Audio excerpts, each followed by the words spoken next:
the internationally acclaimed On Stage with Winfred Williams. At a new time, Saturdays at 8 p.m. on CVM TV. So much more than entertainment. You can open a Sagicor Bank savings account from anywhere. Go online and open yours today. The time by Sagicor Bank is 7 o'clock.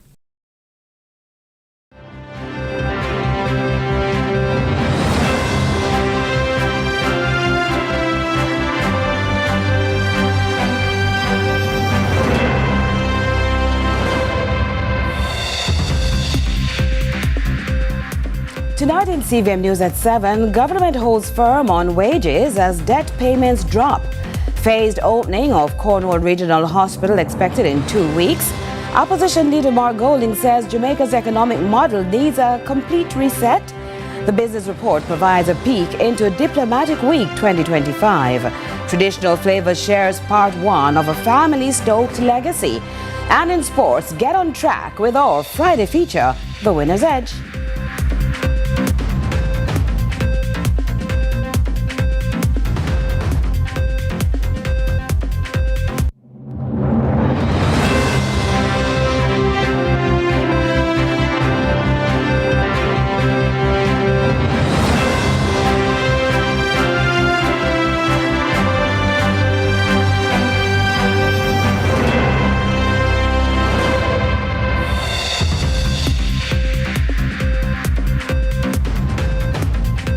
Hello from Kingston, Jamaica. This is CVM News at 7 for Friday, March 7, 2025. Thanks so much for joining us. I am Curlin Brown. The government has confirmed it will not reinstate a cap on public sector wages as a percentage of GDP, despite concerns over fiscal sustainability. At the same time, debt repayments are set to decline this fiscal year. So how long will the relief last? Here's more from Ramon Gordon. The government has no plans to reinstate a cap on public sector wages, which had previously been set at 9% of GDP. To answer your question specifically, it is not contemplated at this time. The removal of the wage cap was part of the government's public sector compensation restructuring, but some analysts have warned of rising costs. In his latest economic and fiscal assessment report to Parliament, Fiscal Commissioner Courtly Williams highlights that the government's compensation is set at nearly $496 billion for 2025-2026, with wages projected to remain at 13.3% of GDP in the medium term, raising questions about long-term sustainability. The government, however, insists that its fiscal policies remain responsible and sustainable. At the same time, the government has confirmed a steep reduction in the amount of money it will spend servicing Jamaica's debt this fiscal year. Debt repayments will fall from $340 billion to $162 billion thanks to the timing of maturities. This reduction, which I think everybody is happy about, but we would not enjoy this type of reduction in amortization going forward. Projections show debt servicing costs will rise again in the next 3 years, jumping back to $220 billion by 2027. Fiscal 2026-27, that will be $174 billion. 27-28 will be $220.6 billion.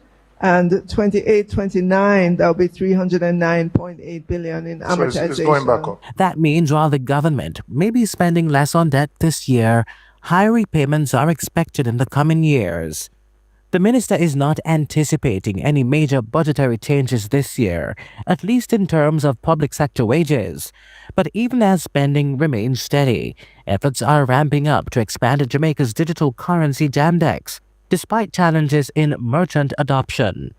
Businesses would prefer for Jamdex to be used by to be able to be facilitated by their existing point of sale machines. That's where the work is being done right now to get that kind of seamless integration of Jamdex into point of sales machines. Jamdex facilitates instant transactions both online and offline. Currently, only the Link and JNPay digital wallets support the currency. But with thousands of micro merchants already on board, the government insists that expansion remains a priority. Ramon for CVM News. Now, following numerous calls from the opposition for an update from the government regarding the progress being made of the full reopening of the Cornwall Regional Hospital, the Minister of Health, Dr. Christopher Tufton, on Thursday revealed the hospital is expected to begin phased opening in the weeks to come. Trishagaye has the latest. The Cornwall Regional Hospital rehabilitation project began in 2018. Several years later, the opposition is asking for an update on the project since its expected completion date is 2026, a little over a year from now. MP caretaker for Central St. James, Janice Allen, says to date no phasing exercise has begun. It was intended to be a project that would have lasted a short time, and we're now almost 10 years in. And almost $25 billion, and yet not completed. And with all of the backing and forthing, the people of Jamaica, the people of St. James, Western Jamaica, still do not have a completed hospital that can be occupied. Allen is now asking for answers from the Health Minister as well as current MP for Central St. James, Roy Clark. The people of St. James, the people of Western Jamaica who rely on the services here, deserve clarity. They deserve communication to understand what exactly they should expect. At this stage, no one is convinced that the project is moving along, nor are we convinced when we are given a new date. We deserve to hear, and we want to hear. At Thursday's Standing Finance Committee meeting, Health Minister Dr. Christopher Tufton highlighted concerns around the hospital's completion timeline. He says the cost of building material has increased and is impacting the infrastructure's completion. I think the dates put there are out of an abundance of caution, more than they are what we are hoping will happen.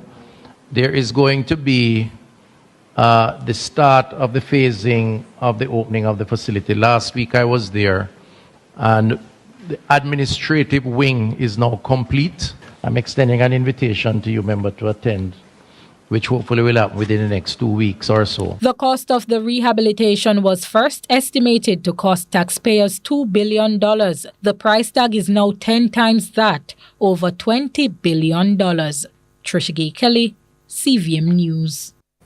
Meanwhile, the opposition leader Mark Golding is sounding the alarm on the country's economic direction, arguing deep structural changes are needed to break the cycle of slow growth. He also argues the country's education system is failing students, fueling both unemployment and crime. Shante McNeil has that story. Jamaica's economic model needs a complete overhaul. That's the charge from opposition leader Mark Golding. He slammed the country's sluggish GDP growth and a workforce still struggling with high levels of unskilled labor despite record low unemployment. Golding was speaking at the Let's Get the Record Straight forum Thursday evening at the Summit House, where he warned that without major structural reforms, economic stagnation will persist. We have to completely re-engineer our growth model, starting with energy, which is really the key element to a more productive economy. And I'm glad that I have with me Comrade Philip Paulwell, who is a man who always sees the big picture and the opportunities to deliver transformational change in his portfolio. Golding also raised concerns about food security, saying it remains a major vulnerability for Jamaica. 55% of Jamaicans are facing moderate to severe food insecurity, meaning that they are unable to have a balanced and nutritious diet, and many of them are underfed. We have to deal with that situation. And Jamaica is blessed with tremendous potential to produce food which is in demand here and abroad. And we need to focus on our agriculture and agro-industry. He also took aim at education financing, arguing that the government must invest more to make learning accessible for all. Golding pointed to alarming literacy rates, stating that over 80% of students leaving primary and secondary schools cannot read or write. That is a recipe for national disaster, because those children enter secondary school without the basics, which the curriculum at secondary school level assumes that they have. There are no proper arrangements put in place to remediate that situation, and many of them end up leaving school with nothing to show for it. And their prospects in a highly competitive world are dim. And of course, we know the avenues that many of them feel compelled to pursue. He linked the country's education crisis to its high levels of violent crimes, adding that a future PNP administration would prioritize these issues to boost economic growth and create safer communities. Shante McNeil, CVM News. And former Prime Minister P.J. Patterson is calling out recent government campaigns accusing of deliberately trying to discredit successive People's National Party PNP administrations for political benefit. The former party chairman, who was also speaking at the Let's Get the Record Straight forum, said the narrative is an unfair attempt to rewrite history. The motive is clear. They want to falsify history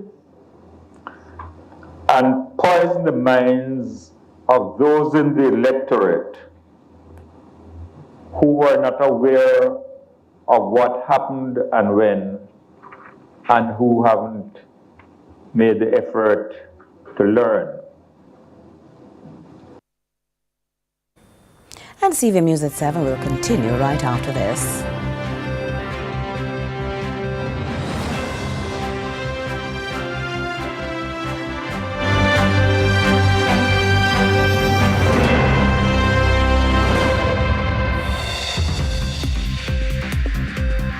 Attention motorists, it's time to switch to the T-Tag on Trans-Jam highways. Our automated T-Tag lanes reduce the cost of managing cash at our toll plazas, and drivers of Class 1 and 2 vehicles who use the T-Tag pay a lower toll fare than those who use the manually operated toll booths.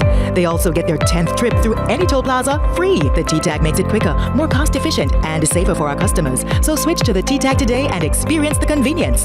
T-Tag packages are discounted to only $1,500, including a $500 toll credit from now until March 31st. People, we now waste no time. I am super excited to be on for another season to show you the Holy Road. Listen, new adventures. Slim, get fluffy. Let's go. We're not going out, you know. Things are only getting hotter and hotter this season. Click, pow. That must tell you something. There's a great story happening just in our backyard. We are on the Holy Road again.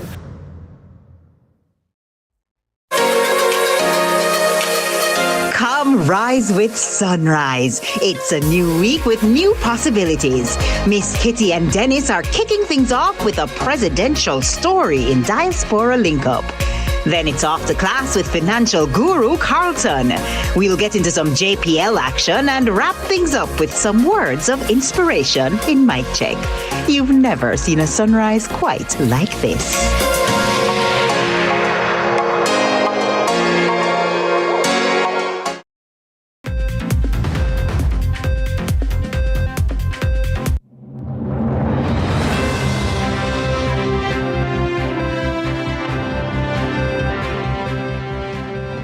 Thanks so much for staying with us. The education sector remains one of the toughest in government. It's filled with many challenges, with teachers sometimes struggling to cope. But with new teachers entering the classrooms, the Education Ministry is doubling its efforts to provide support where necessary. Here's Trishagaye Kelly with more. As the education sector evolves, experts believe there are some areas that must be prioritized. It's for this reason that the Jamaica Teaching Council hosted a conference for beginning teachers to highlight the challenges associated with the job and the government's plans for the sector. A common concern is the rapid growth of technology in the sector. Technology is a tool and is not a replacement for teaching or for teachers. Don't take this notion that technology will replace you. Technology will only replace you if you refuse to use it as a tool. The old ways don't work with them. They want the new technology to be a part of everything that they're doing. And I think there is an important role for technology, but technology isn't going to solve everything. In this regard, Education Minister Senator Dana Morris-Dixon highlights the various issues plaguing the education sector. And in light of a recent uptick of violence in schools, she explains teaching has become far more complicated in modern times. A lot of the students you're going to encounter have gone through trauma. A lot of them have families that have never said, "I love you" to them. That's who you have in front of you. They're children who are hurting deeply. And sometimes when they're acting in the way they're acting, it's not because they want to antagonize you. It's because they're calling out for help.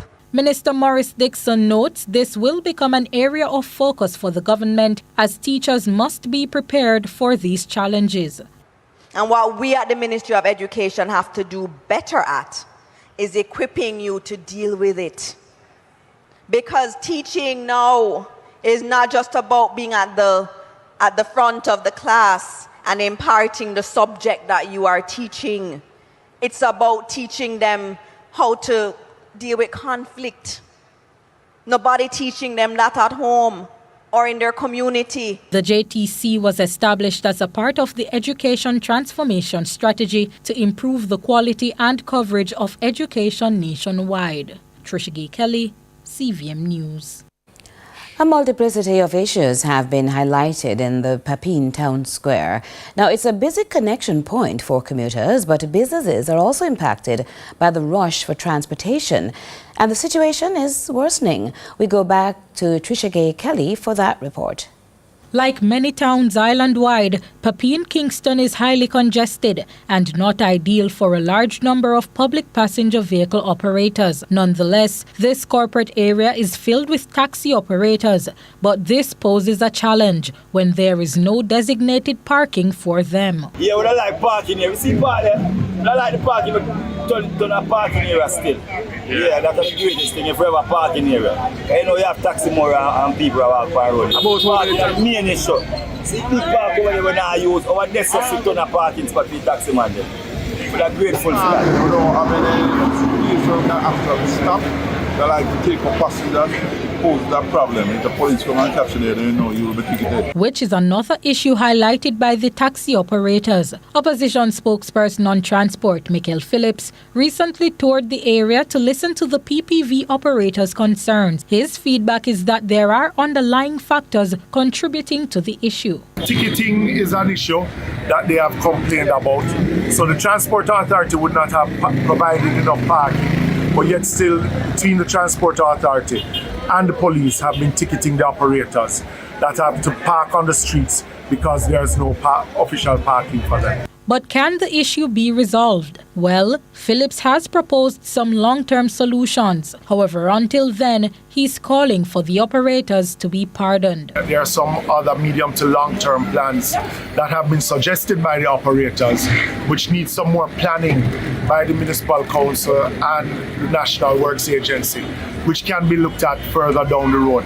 But short-term is looking at the laybys behind the JUTC parking spots to take off some of the pressure off the main road and for the operators themselves. Trishagaye Kelly, CVM News. Another SpaceX Starship test flight explodes mid-flight just minutes after its launch from Texas in the United States. CVM's reporter Adrian Williams got some reactions. What's seen here may look like a cosmic spectacle to many. However, it was debris from Elon Musk's SpaceX Starship test launch number 8, exploding miles above the Earth. The illuminated streaks were seen from northern sections of the island, raising what many may call fictitious queries. Yo, I'm there for alien, bro.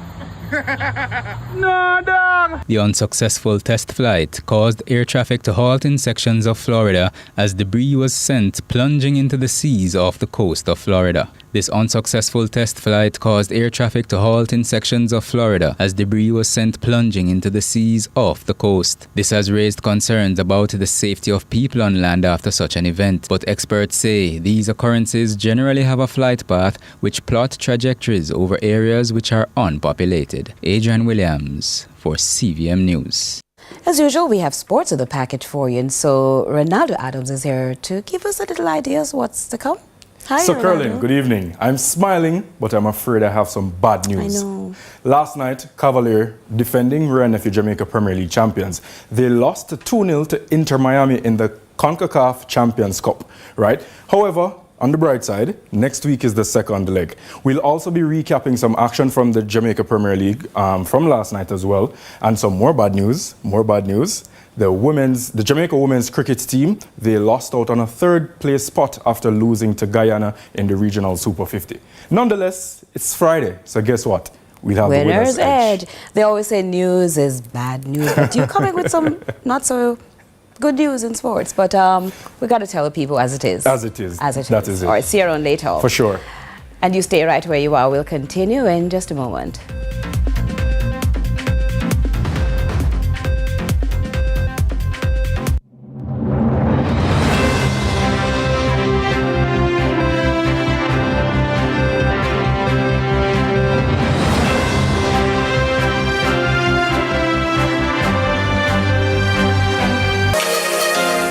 Rise with sunrise. It's a new week with new possibilities. Miss Kitty and Dennis are kicking things off with a presidential story in Diaspora Link Up. Then it's off to class with financial guru Carlton. We'll get into some JPL action and wrap things up with some words of inspiration in Mic Check. You've never seen a sunrise quite like this.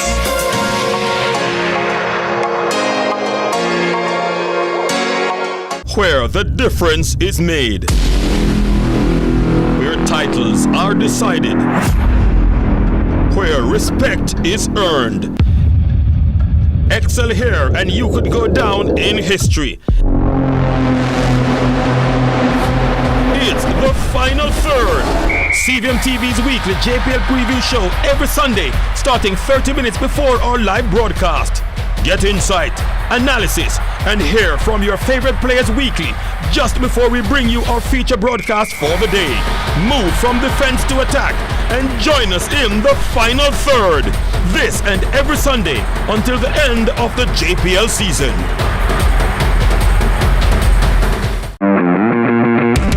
Sports should be fun. Sports should be interesting. Sports should be entertaining. Sports should be riveting. This is CVM Sports.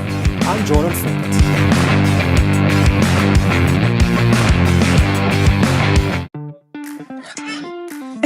Hey you know all the people in your business?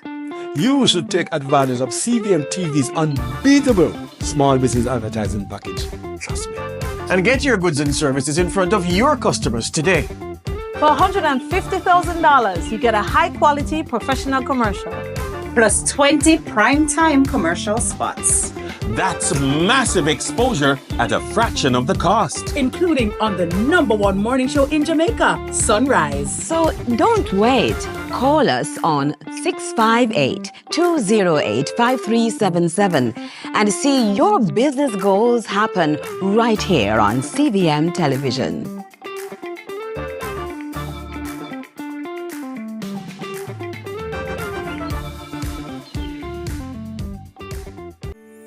In a world where innovation meets tradition, agriculture is evolving like never before. From the latest sustainable farming technologies to age-old practices passed down through generation, agriculture is precious to me. I love the animals. I don't mind getting my hands dirty. I love working. Join us right here on CVM TV every Sunday during news at 7 as we explore the people, the science, and the breakthroughs that are shaping the way we grow, eat, and live. You don't want to miss it. This is Farming Forward.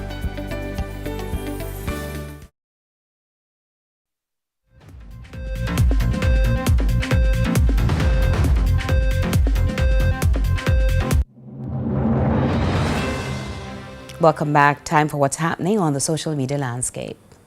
So, what's getting noticed online today? Track and field star Noah Lyles sparked controversy after claiming on a podcast that Issa Grace Kennedy Boys and Girls Championships was free to attend, attracting a large crowd. However, his statement was later debunked, leading to widespread criticism for spreading misinformation. Lyles has since issued an apology for the mistake. Here are some of your reactions. At the one and only Safi says, "Don't we pay to go to champs?" At Fabulous B posts, "Why don't he just stop speaking on Jamaica, period?" At Javon_Valentino comments, "If you keep your mouth shut, you don't have to apologize." At Miss Woolry writes, "So how would you never tell me say a free event and me appear all this while?" At KPAD3052 adds, "Chill out, he made a video apologizing for the mistake. It wasn't on purpose." At Jerome3797 shares, "He said a lot more things that you need to fact check too. Go learn more before you come and speak on things." And that's what's trending in our online community today.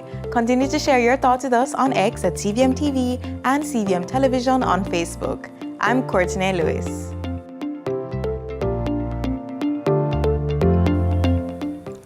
A major shift is coming to Jamaica's education system with plans to improve learning for students with special needs. However, the Jamaica Teachers Association says the success of the shift will depend on full support from all stakeholders. Shante McNeil reports.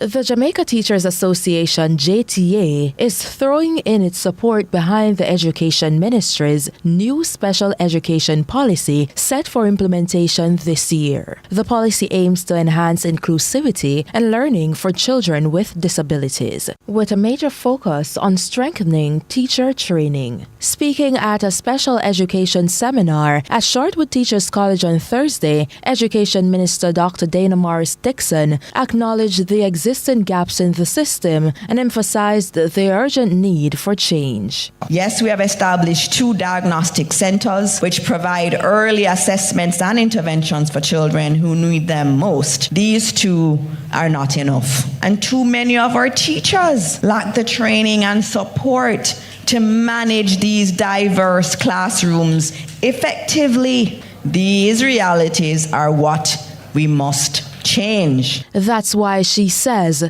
this move is not just necessary, it's overdue. JTA President Dr. Mark Smith agrees.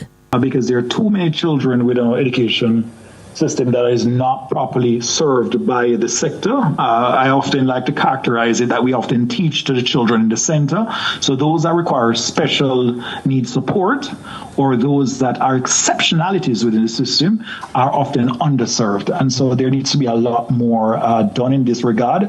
And we have to first start by putting in place the requisite policy framework that will support it.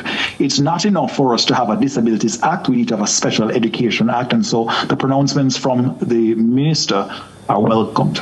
But while he welcomes the move, he notes that like any major shift, challenges will arise. He stresses that successful implementation will require all hands on deck from stakeholders. We must create an entire coalition of various members, including the parents that are critical stakeholders in this process, as well as, we want public-private partnerships to help for integration. I don't want to jump the gun because we are not yet privy to the particulars of the policy, but we welcome the engagement. At the end of it, we must understand that at the heart of all of this lies a commitment to inclusivity and equal opportunity for all Jamaicans. This policy has been years in the making. First, driven by former Education Minister Favoll Williams, now the Minister of Finance. For parents of children with special needs, its long-awaited rollout is expected to bring an overdue sense of relief, making it easier to ensure their children get the support they need in the classroom. Shante McNeil, CVM News. Still more to come after this.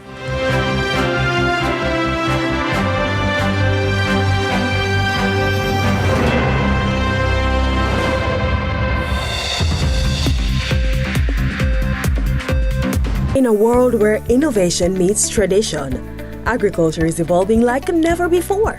From the latest sustainable farming technologies to age-old practices passed down through generation, agriculture is precious to me. I love the animals. I don't mind getting my hands dirty. I love working. Join us right here on CVM TV every Sunday during news at 7 as we explore the people, the science and the breakthroughs that are shaping the way we grow, eat and live.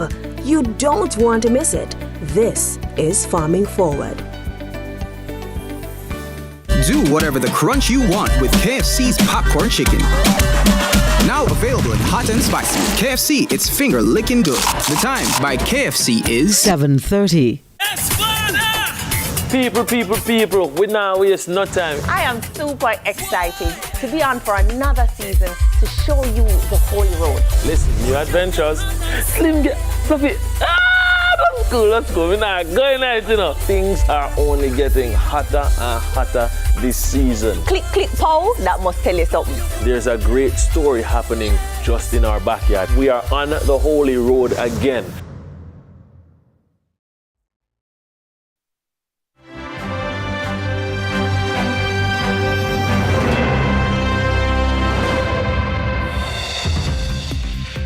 Time for the business report with Joel Crossgill.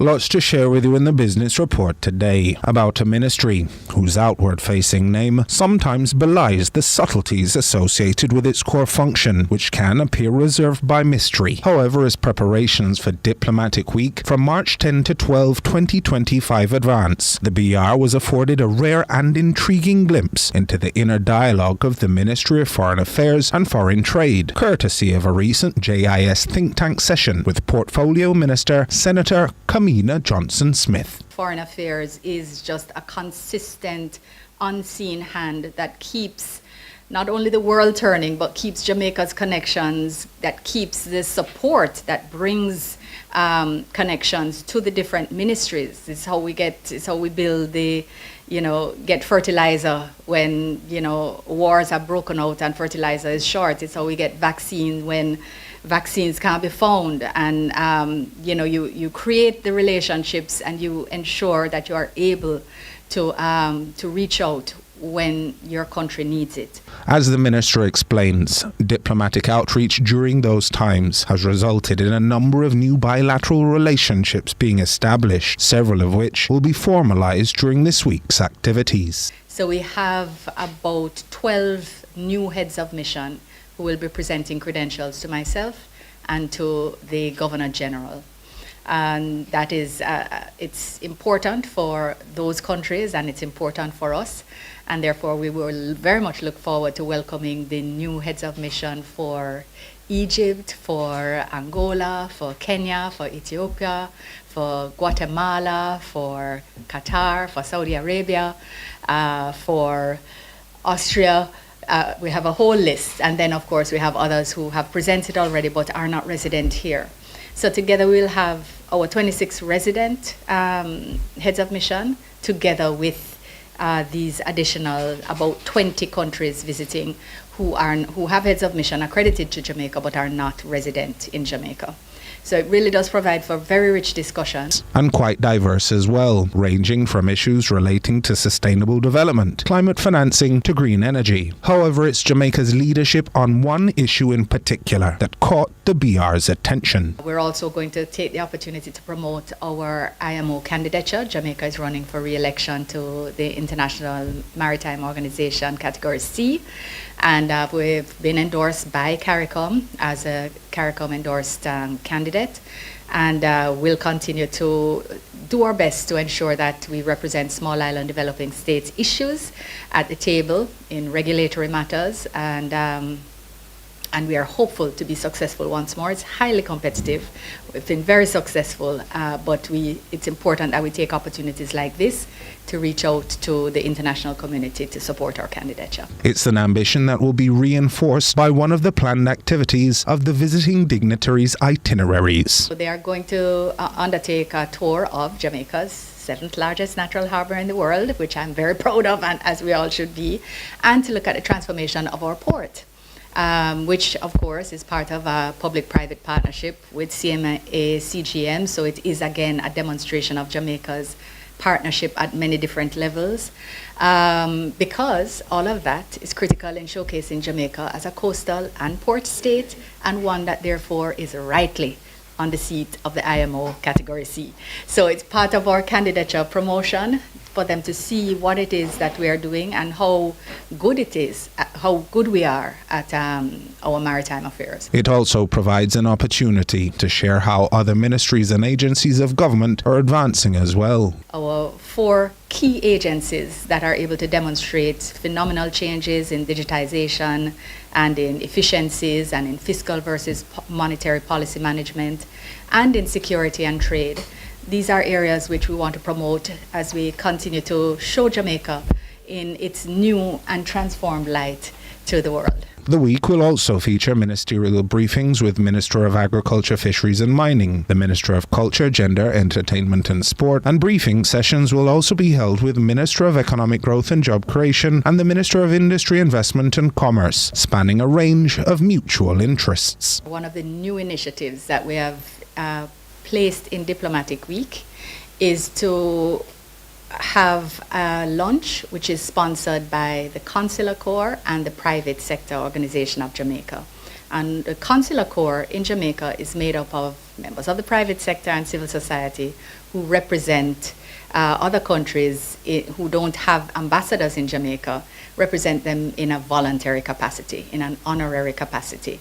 And they, together with the private sector organization, will now have a forum within which to engage with visiting diplomats to have their own direct engagement to discuss opportunities that they may see in or out of the countries that are visiting, as well as those which are resident. The theme of the 2025 edition of Diplomatic Week is Building Partnerships for Sustainable Development. The truth is, it is not a week in which the public does get to engage, even though ultimately the results of the engagement will flow to the people of Jamaica. That is always the intention, to develop partnerships and engage in partnerships that will ultimately result in cooperation that improves the lives of Jamaicans. And that was your business report. I'm Joel Crosskill.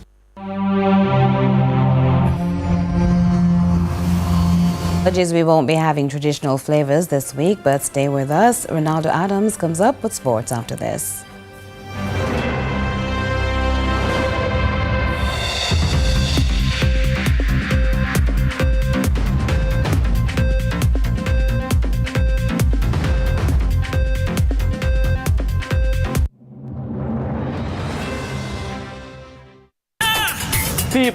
People, we now waste no time. I am super excited to be on for another season to show you the holy road. Listen, new adventures. Slim, get fluffy. Let's go. We're not going out, you know. Things are only getting hotter and hotter this season. Click, pow. That must tell you something. There's a great story happening just in our backyard. We are on the holy road again.